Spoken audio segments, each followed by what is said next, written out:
you, Jennifer. Great job. Our next presenter is a new friend of mine named Raymahl Sutton. He has a company called Applyable. He is an NC State grad for you in the red crowd here today before basketball really heats up tomorrow. I first saw Ray present at the Black Wall Street event at American Underground. He did a hell of a job.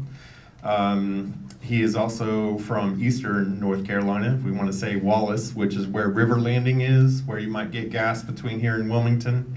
Yeah, please welcome Raymahl Sutton.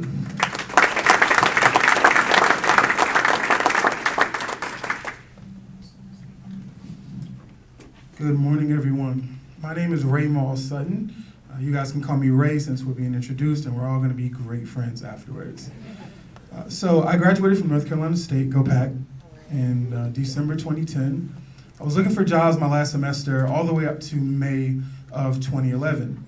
I kind of was at my wit's end and needed some insight and some help, so I went and talked to a scientific recruiter. She looked at my resume, looked it over, didn't give me much advice, and towards the end of our conversation, she said, listen, it's not me, but you may have some more opportunities if you change your name from Raymahl to Ray on your resume. I thought it was crazy, but of course I was gonna try it. My mom was telling me that I needed to hurry up and get a job, so I go back to my apartment, delete those last 4 letters, start sending my resume back out, and from a 9-month experience while being in school looking for jobs and 5 months as a graduate, to actually finding a job in about 7 weeks after I changed my name. So that was back in 2011, and I really hadn't thought too much about it. I got a job, my mom was in my back, and I was trying to live my life as much of an adult as possible. But back in 2015, I was watching CNN, and I saw so many specials on diversity in tech and why it was so hard to find diverse candidates with different backgrounds. And I jokingly said to my uncle, Uncle Ty, it's really easy, just take the names off the resumes. Worked for me. And the more I thought about it and kind of joked with other people, I started to do a little bit of research. And over time, I noticed that there are so many factors that go into the mind of a reviewer or a recruiter as they're assessing talent for prospective candidates. With that, I did find a lot of use for the applicant. If it was more of a fair-seeming process, that maybe they would have more success. But it was actually the business case that stood out the most in helping companies find better candidates to interview, using their time more wisely, and finding candidates that could be acclimated better and faster into their workforce. Applyable, our goal is to standardize the application process and create a system where, again, recruiters are looking at candidates, looking at talent, and finding the best candidates they can, while also using a bit of behavioral science as a candidate filter instead of keyword searches and matching and things of that nature. So what exactly is the problem? Well, the problem that I found is that certain pieces of information can trigger certain responses and change the way a recruiter can assess that quality in a candidate. Also, candidates are sometimes removed early in the process because of those factors, be it college affiliations or, in my case, potentially a name, first and or last. Just anything that is maybe they're less comfortable with or they know less about. And in some cases, just things that they're not as relatable to. State grad. So if I was maybe a Carolina grad and I would be jealous that we just beat them a couple weeks ago or last weekend, they might feel some type of way. But because of that, there's so many factors that go into how you assess talent in that process. So last year, $45 billion was spent as far as technology used for hiring candidates. That does not include $100 billion in EEOC fines and penalties that were also dished out. There's a market for figuring out better ways to hire candidates, streamlining that process for companies.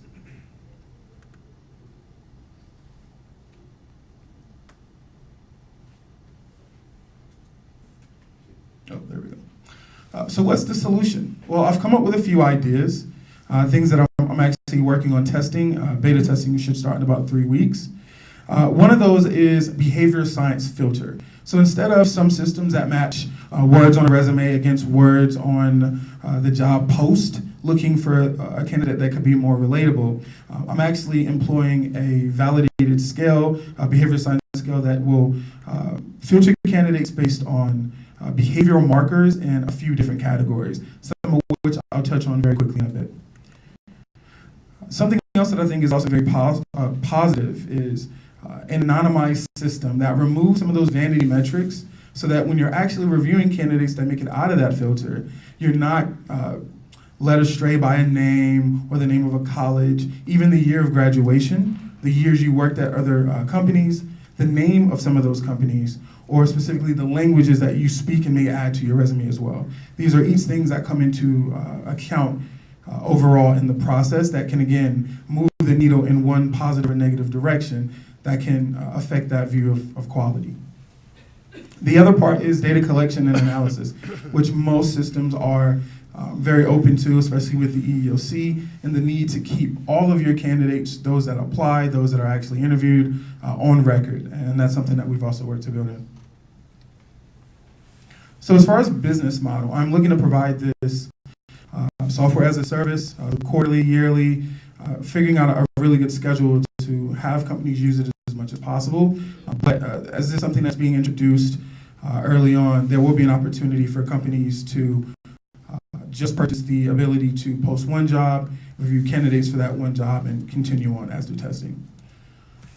I've been working with companies for the last 12 months or so on a part-time basis.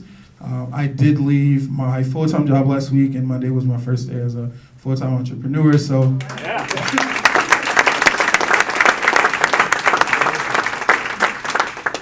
Thank you.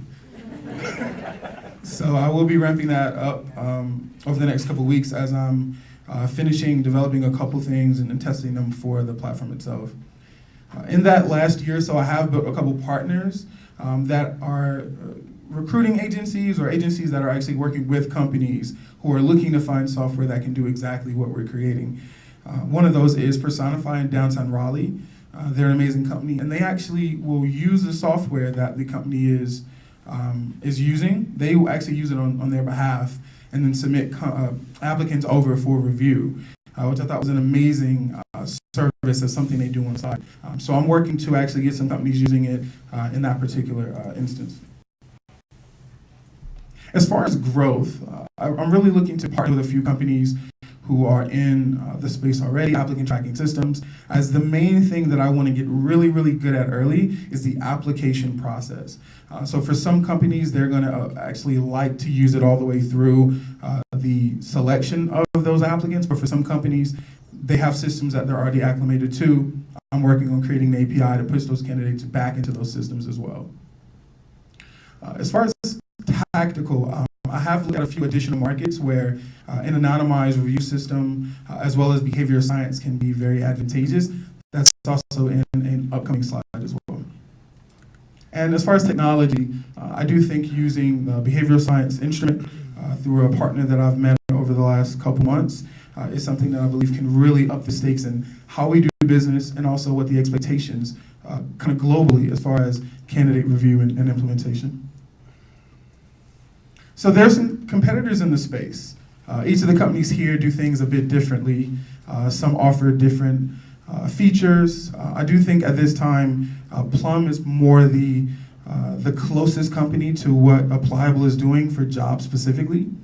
And the difference, the biggest difference is the way that Plum has decided to filter their candidates. So again, Applyable is using behavioral science. I believe Plum's using more of an AI directive to look at a myriad of data points and make those decisions for those recruiters who are using their platform. So we talked a little bit before about the behavioral science instrument and the abilities of breaking down candidates who are completing this. So you can see this is actually my breakdown from the Prism Brain mapping instrument. And you can see this is something that, in my mind, and what we're working on is using it for fit as well as talent base as well. So there's certain talents and things that might be positive for a certain person. So for instance, if you look to the top right where it says What does that say? It's small. All right, so we've got expression. So you can see that there's a couple of data points here. The innovating is very high for me, which actually kind of works out being a founder of a tech company. Top left, where there's evaluating, a basis to see what makes sense and go through different pieces. You'll see that there is a couple numbers. I know it's a little difficult to see, but numbers that are closer to 35 are more of an average, and numbers that are over 75 are sort of extremely high in those particular markers.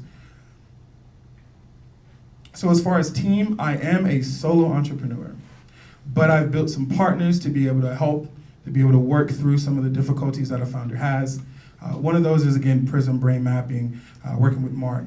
He's working with a firm in the UK that actually created the instrument. He's been amazing. We've actually kind of worked together to find some synergy.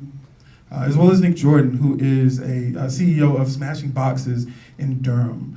So I am developing the platform internally, but I do think there may be a day, more than likely sooner than later, where I will need some help as far as the technology and things of that nature. So we've actually been building a relationship to figure out what synergy we can build and what the handover may be in that interim. I do have a couple mentors and advisors as well that I can go to for some information. And as I skip forward to the challenges section, I am kind of looking for some additional insight as far as a few different items, and I'll get to that in a moment. So as far as the future, I do see the system, the anonymized applicant review system, being something that can be used in a few industries and a few use cases. The ones that I've highlighted are in education. So that same behavioral science instrument can be used to help match high school students to majors that on a behavioral level could be things that they are very good at. I'm also using to apply that to actually applying to college in different educational institutions. I've also looked into personal finance using behavioral science to create a method to assess credit worthiness for lenders who in their minds can get more opportunities to make loans. And again, there's always a benefit of those who are extended those opportunities as things in their life is changing and matching what probability they have in order to maybe meet that criteria. And something else that I've actually been thinking a lot about is opening the platform to allow organizations to create applications for, quite honestly, whatever use case they think of, and using more of an anonymous approach. Something I think might be very interesting is actually for accelerators and any VC opportunities where, of course, the team is important, the business and traction are important, but I do think taking an approach that is maybe business first could be helpful, and maybe not founder first or certain information, but again, just having that ability to kind of focus on one thing at a time. A couple challenges, and I'll go back to the contact information. As a solo entrepreneur, I am always looking for insight as far as building a team, either bringing on other founders or working towards hiring the first person for the organization. I'm also looking to start beta testing in a few weeks. I've had a few iterations and done some demos the last year or so of different aspects and kind of put it all together. But if there's any recommendations on companies or groups of companies other than B Corps that I've spent a lot of time kind of working with and researching, as well as more of the S&P top 500 companies that are really invested in diversity because they see what happens on the back end. But some of those companies may be a bit nervous about using technology for the first time, retraining some of their employees and kind of implementing it. I have also not raised any capital. This is not something I've done before. I'm a first-time entrepreneur, so if there's any insight on how to start that process, again, I would be very, very excited to hear that and get that information as well. And mentors and advisors, if anyone here is working in the space, has any insight, and again, just wants to impart as much wisdom as they can, I am a sponge and I will soak it all up. So this is my contact information, and again, my company is Applyable. Thank you guys for your time. All right, is there any questions? Coming up front here real quick.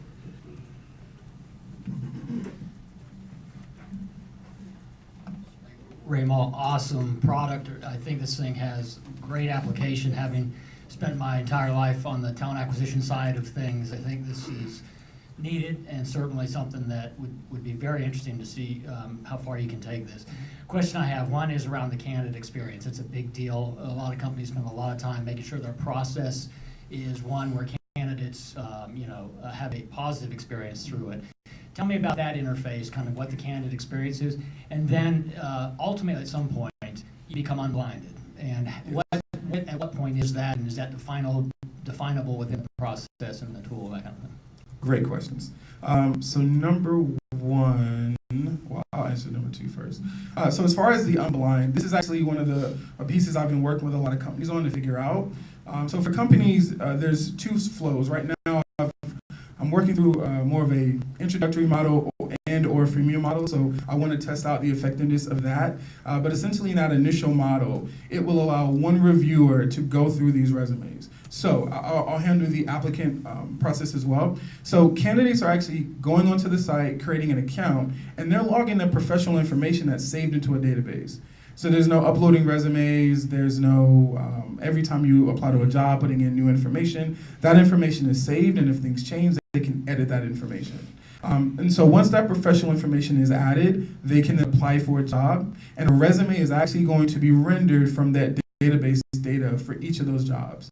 So the only thing that candidate has to do differently from job application to application is answering three screening questions that the company has the ability to create. These are generally yes or no questions in order to filter the yes responses so you can see the feedback for those recruiters and reviewers who are using the system. So again, for applicants, they add that information one time, it's in the database, and they can apply to as many jobs as they want.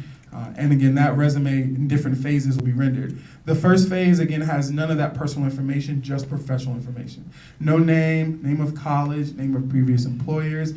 The years they work for those employers are replaced with an amount of months. And the languages that they speak and proficient in are listed in integer, as to, again, not skew that view of quality in any way. If the company or the recruiter has decided this candidate really doesn't fit what we're looking for, they don't have the work experience, they don't have maybe a certain major that you're looking for, that information is given, they can then remove them from the process. But for applicants that they do think have what it takes and they've kind of been able to see that in their resume, they can then promote them to the second round of review that implements all the information except name of college and their first and last name. So you get the companies, you get the years that they work there, all that information is given at that point, which streamlines the review process because it's less to filter through initially, and that question is really of quality. Is this candidate something that can move forward? That round is generally for your more entry level, either HR or in smaller companies, it could be the office manager who's looking through those initially. And so it's really meant to get a good decision very quickly. As that second round is created, again, the same principle. If the reviewer does not believe that that information and that candidate is really someone that they want to go further with, they can remove them from the process. But if they do decide that they want to go further, they can actually promote them to the next level, and that's where they'll get contact information to schedule a phone interview via email, and at the next stage, the name is actually released for that particular candidate, for that particular user. In the premium version of the software, it is more of a hiring manager flow. So that initial reviewer has essentially done all the legwork to find really good candidates. At the end of that process, they actually push them into a hiring manager view so that if they have that additional level of access, the hiring manager is going to review that candidate, but they're reviewing the initial candidate that has none of that personal information so that that bias is not put back into the process. At that point in time, if that hiring manager decides that this is someone they want to interview, they click a button, and at that point in time, a first reviewer or someone that has maybe administrative access can schedule that interview on the platform, and 24 hours before the interview, the hiring manager has access to the full resume.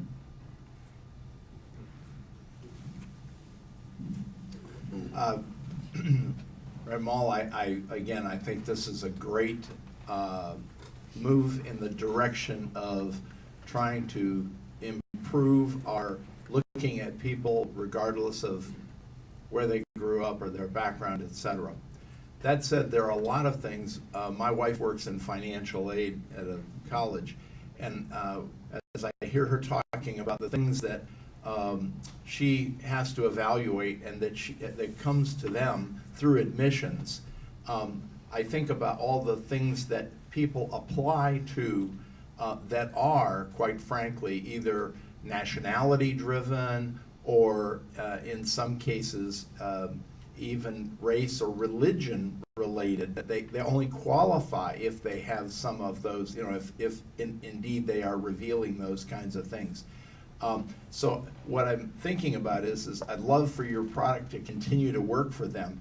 Is there a way in which you can do kind of a reverse filter on some of those, where indeed, in order to qualify, they have to have this, but in reality then, when they come, that they filter out other things? Obviously, you know what I'm saying, is they have to have the qualifying capability to be able to be screened in, if you will, and then there's other things that can be screened out. Does the product have that flexibility? Great question, thank you. So actually, some of the information that our applicants are giving is demographic information. One, so that I can analyze what's happening maybe before the blind, after the blind. But with that information being saved in a database, there is a way that if it is a specified type of opportunity, that we can add that information as a filter to candidate through, to filter the candidate through towards the entry of that review process. So that is absolutely within means, and that's a really great point. Hi. So, I know you know me, but that's okay. We're good. So one of the issues I know we had when like students were entering their information, the feedback we got was related to verification. So meaning, you know, you're putting in your, you know, your GPA, you're putting in all your stuff, right? Has anybody given you any pushback or related to that? Or how are you gonna, you know, verify what is, you know, there is actually correct? Awesome question. So as far as the job portion, that is something that I've been working through. I've kind of got a little bit of inspiration more from LinkedIn, where if I am on LinkedIn and I have certain skills that I list, anyone who is a contact of mine can say that, yes, Raymahl does this thing really well, even if they have no idea. So that's something that I've been looking at, and I want to kind of look through the effectiveness for companies, if that is a need for them to be able to validate and verify as much of that information as possible. As it pertains to some of the additional use cases that I've been looking for, like specifically with schools and colleges, that is not something I have yet gotten to, because in order to, in my mind, to do that, I think you have to have a certain organization like a high school that will either verify that themselves, send over a transcript, which kind of just create a lot of very manual work in that particular process. So that's not something for schools that I've looked at. And as far as in the job portion, I do think it's possible, but it isn't something I've delved as deeply into. We'll talk later. I think we found a solution. Okay. Hey, Raymahl, David Everett. Have you thought about just making this thing awesome and selling it to LinkedIn? Yes. I mean, obviously a company that was sold for $26 billion is definitely on my radar. I'm looking right now just to figure out, and I think it comes from use, it comes from data, it comes from looking at trends, where some of the more powerful uses are and the abilities for those things. My 10-year vision of this company is literally a place that applications are created, applicants are reviewed for everything. That's really my thought. But as opportunities come and maybe partnerships and things of that nature, I will definitely look at each of those opportunities to see what's better for the business. But yeah, awesome. That's my goal. So I'm David Price. The question is, do your applicants have the ability to decide what they want to reveal? Because although you give like languages as an integer, if I'm applying for a job that has a branch in China, they may want to know that I speak Chinese. Mm-hmm. So if you give that applicant the ability to do that, that would help. So yes, on that point, and I'll just make sure I can kind of go through this a little bit. So like that initial entry, that initial resume that recruiter is going to see, they will see that integer. But specifically for something like language, and this is a question I've gotten before. I actually have a friend who's a translator in France. And so if the rest of that candidate's information looks like someone that might have promise, I think, and this is more of how the platform is being used, that recruiter has to know, okay, you know what? I think they're good qualities there. I'll promote them to the second round where I can verify that language piece of information. So that the full language list will be revealed at that second step versus just providing that integer on that first round of review or the first resume that they're reviewing. You had mentioned that you sell your products to recruiters. Have you thought about marketing your products to an organization like Duke? Because they hire a lot of people and they have their own internal hiring processes, but they may have specific requirements. For example, diversity, they may have to meet a diversity goal. They may have to have people speaking different languages with their patients. So I just think that would be a great, awesome opportunity for you. That is a great point. I have looked at using or working with a few universities. Obviously, NC State being pretty high up on that list. And what I've noticed specifically about usage, early adopters, things of that nature, companies usually have more flexibility to make decisions, be it on the spot or even going back internally and thinking those over. Working with universities, or you mean university or the hospital? Hospital. So that's not something actually that I've put a lot of thought into. That's a really great point. I do know, just like I said, specifically for like universities and stuff, it's just so many people that you have to clear things with. So I was looking more on the private side first, but I will take that under advisement, and I think I will start to look for some more public organizations or places like Duke Hospital. I think they might be a really good fit. Thank you. Raymahl, first let me say this was an excellent, I'm over here. It was an excellent presentation. In all the people that I've hired over the years for my 3 companies, one of the first things I looked at with the resumes was how well they presented themselves, including and especially spelling and grammar. They don't care enough to edit what they've written. I don't want to hire them. And maybe for other companies that doesn't matter. Do you have ways to check spelling and grammar and actually create, maybe a rating for that? That is a very good point. So I will say that it is a web application. I know almost every browser does have spell check and stuff listed directly in that browser. And so either they're entering that information on a one-by-one basis, so as they see the question, and I've kind of asked a couple people how they've interacted with some of the earlier prototypes. I think in a lot of ways, people are copying and pasting their existing resume data into those fields. So as far as the rating system, yes, I have thought about that in the past. There is a company that does exactly that. And I was looking at possibly integrating with them. But I don't want the system to become the system says they're a 99, I'm gonna hire them because they're higher than the 98. I do think there's a lot of information that has to go into it, and I don't wanna provide information or something that can be used as sort of a right answer in this particular thing.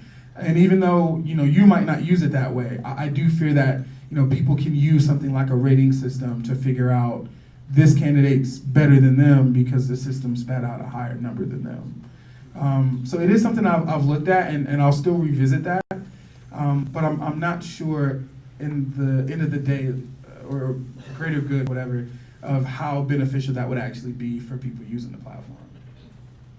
Hi, Raymahl, back here on the back wall, about to lose my voice. First of all, it's great to see you at the front of the room. I know it's been a long time in coming, and so congratulations on being in the moment right now. Second question kind of relates to the PRISM tool that you made reference to, the behavioral science indicators. Mm-hmm. So if I'm thinking about this correctly, the job posting itself would have certain behavioral indicators. Mm-hmm. I'm assuming, and you tell me if I'm right or wrong, that the applicant themselves would have to complete some sort of a tool in order to have their own set of behavioral indicators, then a comparison is made.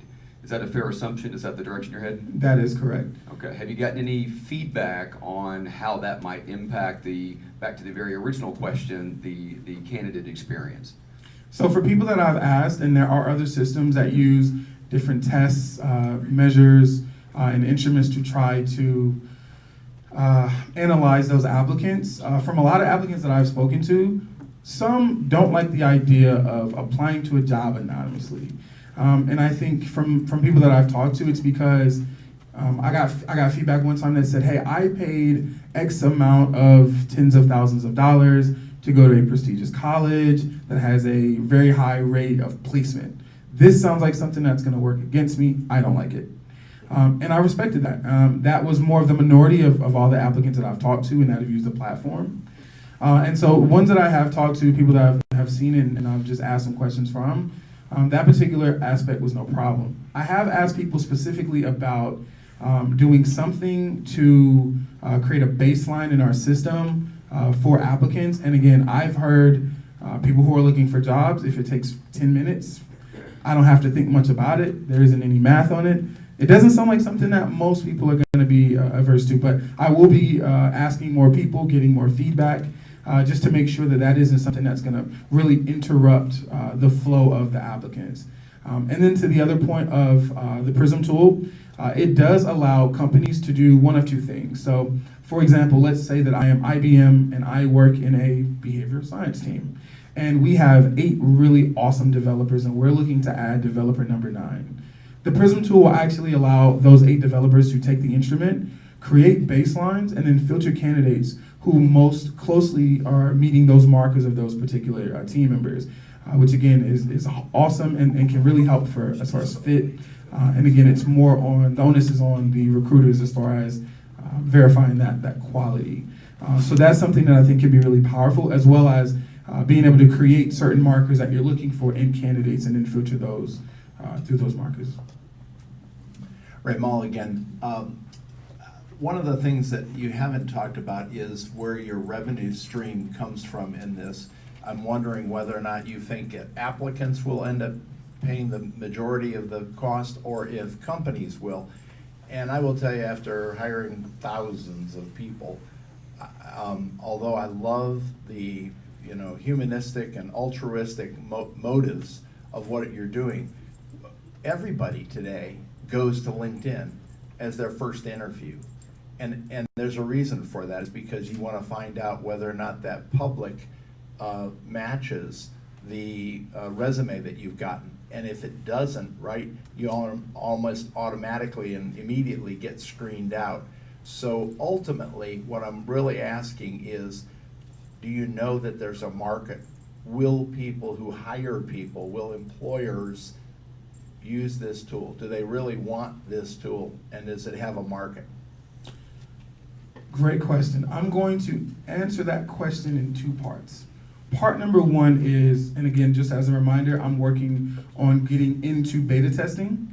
And something that I found, and entrepreneurs talk about this all the time, be it meeting with investors, for instance, and they don't get a yes, but they don't get a no, and they're in that weird maybe, which really just means no in a lot of ways, but it's not vocalized. So at this point, I have talked to dozens of companies and recruiters and recruitment firms that all are telling me, yes, this is something that we would love to use. When it's ready for testing, let us know. And I do believe that companies who are at the top, the companies that are the best in the world, will absolutely want to use a system that does exactly what Applyable does. But for the rest of the world, some of that is going to be quite literally waiting to see. That their diversity goals and their heads of inclusion are actually looking to make change, and if they're looking to use technology to make that change as well. I am looking to see how that's going to be implemented. For HR services firms, they're building their businesses, and it seems like for them to be able to offer this to their potential clients is a huge value add for them to be able to say, hey, you may be talking to a bunch of different firms, but we have this thing that they don't have that might be really interesting to you. So I get that, and I think there's a huge market there. A lot of those are there's really large companies in that industry, and there's small and medium-sized localized ones. What's for your early target market, does it have to be those big ones? I mean, for the small companies, is it going to be not practical for them to implement in the near future, or what's that what's that growth model look like as you're trying to connect with them? Because I know if they see the value, they're going to want to they're going to want to take advantage of it. But is it going to be impractical until you reach a certain amount of traction? Great question. So in my research, I found that smaller companies are very interesting for a few reasons. Obviously, they want to get it right. They want to do it the right way, in a way that they can build a culture around. Some companies that are hiring less than one on a monthly basis, on a consistent basis, they might not value technology at all. I've actually met with companies who are having applicants, they're using certain systems, they're getting emails, or they're posting on Craigslist and ZipRecruiter in different places, and they're going through email by email, resume by resume, spreadsheet by spreadsheet, in order to figure out ways to differentiate those candidates. So for some of the companies who are smaller, there's a flow specifically for smaller companies that maybe has just one person reviewing those candidates. So I do have a system that can work for them. Whether or not that smaller company deems it necessary in time and effort to learn to use it, or even to pay whatever that price is for it, that's again something that I haven't been able to flesh out at this particular point in time. But for larger companies, there's a huge business case for them. Obviously, every time they hire someone and let that person go, that's usually, even if it's just a couple months, that's going to cost them maybe a year or so salary in rehiring, training another person, dishing their work off to other people in that company, working them, and then possibly attrition for those people as well. So there's such a huge business case for larger companies, and I'm hoping that I can help smaller companies see that business case as well. All right, we got to cut it off because we have actually a committee meeting that we have to get to, and you guys have to get to work as well. Ray, you did a hell of a job.